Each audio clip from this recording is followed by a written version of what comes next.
La communauté a besoin de l'information. Lutter contre l'ignorance. Notre champ de bataille, suivez Gako TV pour votre connaissance. Olivier Mdekereza, en ce jour à Uvira, étant président national du parti APOSEM, nous voudrions savoir beaucoup plus sur le mobile de votre arrivée. Le mobile de mon arrivée, c'est d'abord installé officiellement à APOSEM à Uvira. C'est comme a dit notre interfédéral, M. Matabarou, au niveau de la province du Sud Kivu, et qui est aussi cofondateur du parti APOSEM.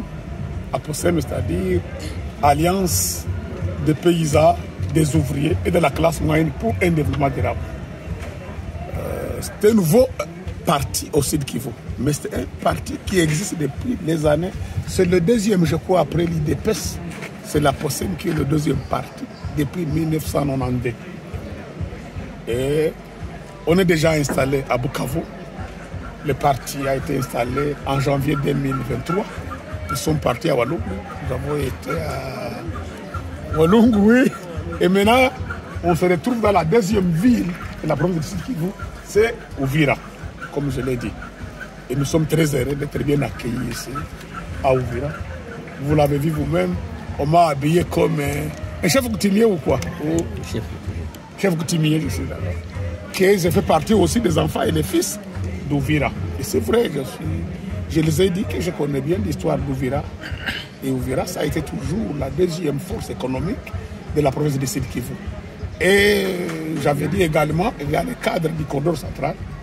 Je suis venu à partir de Bujumbura parce qu'il y avait une grande conférence, une grande réunion qui parlait du corridor central. Le corridor central, ça réunit plus de 5 pays. On vient d'ajouter encore des pays.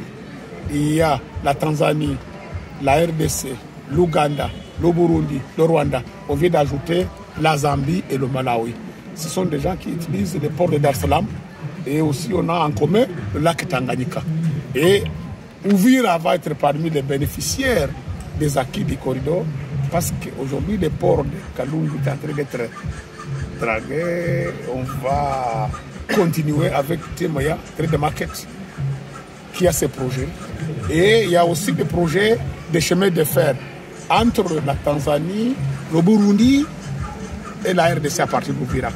Et ces chemins de fer, ça commence par Uviza, Musangoti, Kitega au Burundi, Bujumbura, ça va arriver à Uvira et ça continue vers le Maniema Kindo.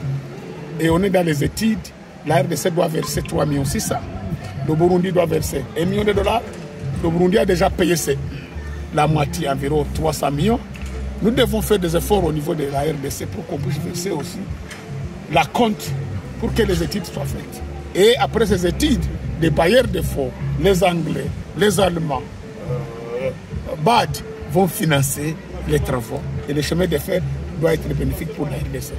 Oui, la partie ici du Sud Kivu a un problème au niveau des leadership et au niveau des infrastructures. Et vous l'aviez dit. Et quelle serait la solution, vous étant que les notables et parmi d'autres notables du Kivu? Je vous ai dit d'ailleurs, je suis un des membres de la commission de l'environnement. Et au sein de l'environnement, on est en train de parler avec le changement climatique. Nous devons tirer plus l'attention. Ça fait 4 ans que je ne suis pas passé par Kavivira. J'ai vu qu'il n'existe plus de bâtiments. Et j'ai dit même c'est regrettable parce qu'au niveau de la province, au niveau du territoire d'Uvira, au niveau de la mairie d'Uvira, au niveau de la province de Sud Kivu, on devrait faire quelque chose en attendant les grands efforts du gouvernement central pour permettre le passage. Et je vous informe encore une fois aussi que Uvira, la route entre Bujumbura et Uvira, Kavivira, est dans le programme du corridor central. J'ai vu qu'on a même débloqué un peu d'argent pour faire les études. Comment on peut réhabiliter de Bujumbura jusqu'à Uvira par Katandira. Et on a déjà aussi terminé les études pour Uvira, Kiring, jusqu'à Luberizi, jusqu'à Kamanyola. Ils ont payé plus, c'est 89 km.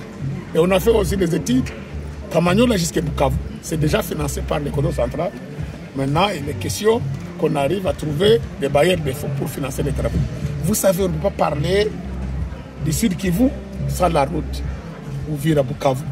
Et je le dis toujours aux notables du Sud Kivu. Je vous l'ai dit qu'un jour, j'ai fait un audio qui a circulé où j'avais demandé aux leaders du Sud Kivu de se mettre ensemble pour construire notre province. Ce n'est pas à nous les députés, ce n'est pas à vous la population à construire les routes ou faire quelque chose. Mais nous devons montrer qu'on est soucié de notre ville, notre province.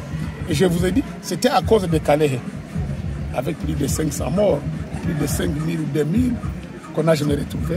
J'avais dit, nous pouvons faire quelque chose aussi pour montrer que nous aimons notre province. Et dans ma vidéo, j'avais dit, je donne mes émoluments, 10 000 $. Et le lendemain, j'ai vu le message du président du Sénat, le professeur Bahati, qui a libéré 30 000 $. Et le ministre Kabanda, qui est de la recherche scientifique, donc, et a donné 10 000. Il y a madame la ministre du Travail et Province sociale qui a donné 7 000. Il y a l'honorable Gadim qui a donné 5 000. Et une semaine après, la première dame m'a appelé. Denise Niaker, dans le cadre de sa fondation. Il dit, mes chers frères, j'encourage votre initiative. Je donne aussi 50 000. Nous sommes déjà environ à 120 000 $. Ça, c'est destiné pour Calais.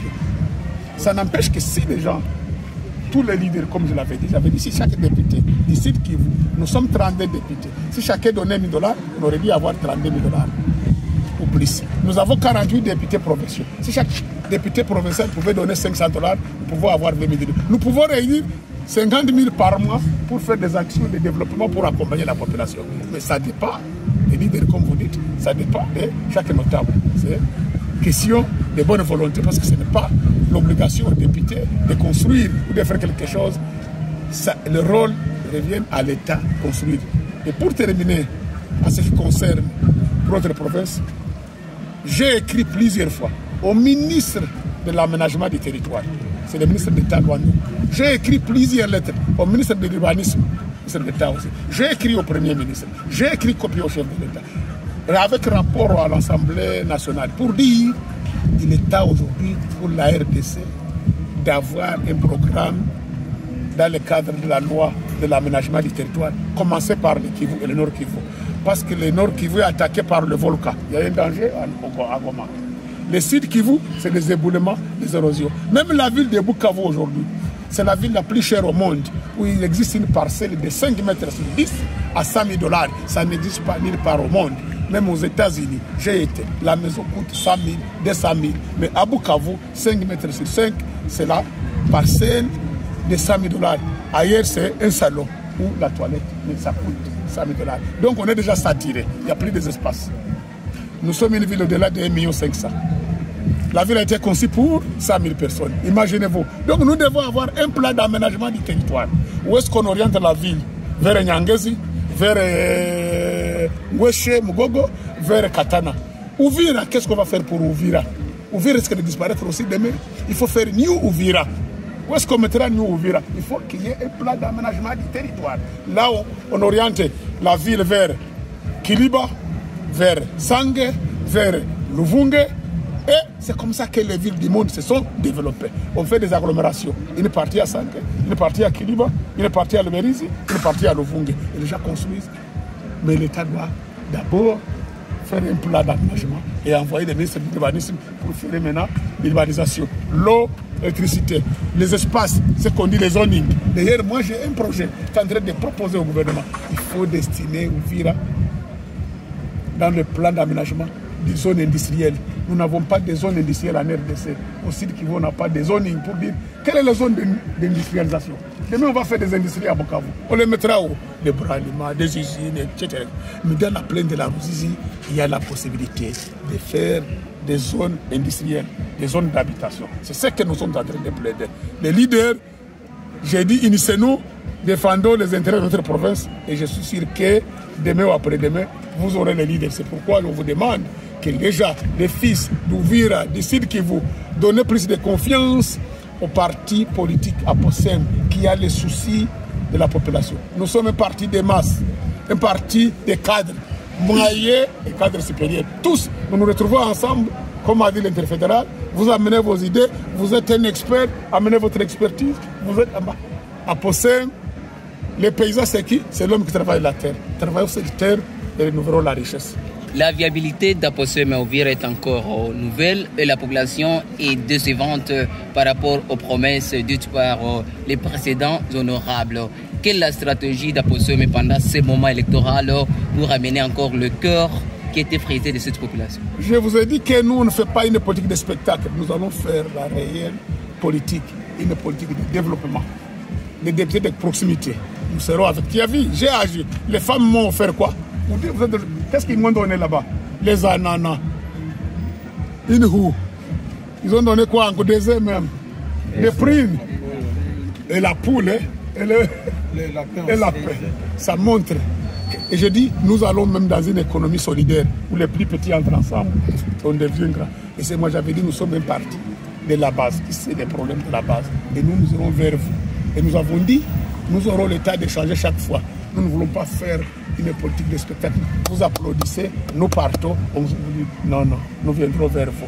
Sinon, vous savez, les mandats, c'est vous les mandats, nous sommes des mandataires. Lorsque je ne travaillerai pas bien, je ne rendrai pas compte, vous me retirez votre mandat.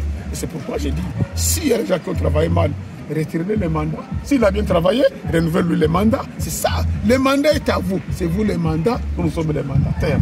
Mais nous disons à la POSEM, nous ne sommes pas un parti de spectacle. Vous allez nous voir ce terrain. Donne-nous aussi la confiance comme les autres. On va vous présenter d'ici là des candidats députés provinciaux. Il y a des femmes et des hommes, des qualités, des hommes capables à rendre service. Nous avons les tout chez nous, à tous les niveaux, à tous les échelons. Initiez-nous et on va faire quelque chose. Aposem ne décevra personne. Aposem est composé de gens qui ont une vision de développement, la sécurité. Nous avons des secteurs clés de la vie sociale. Nous amenons la sécurité dans la main droite, nous amenons le développement dans la main gauche. Et le développement, ça va être nous les modèles. On va être les modèles, les références, faire quelque chose et dire à la population, initiez-vous. Créons des associations, créons des comités locaux de développement. Je l'ai dit là-bas. Je vous ai dit mercredi, vous allez savoir si je suis aussi comme les autres élémentaires. J'ai dit aux femmes, organisez-vous. Avec votre projet de développement, je mets aussi ma part. C'est comme ça que nous allons travailler. Donc, vous viendrez regarder, demander aux femmes, est-ce que de Kereza honorable, de Kereza Namegabe, qui est redevable devant la population?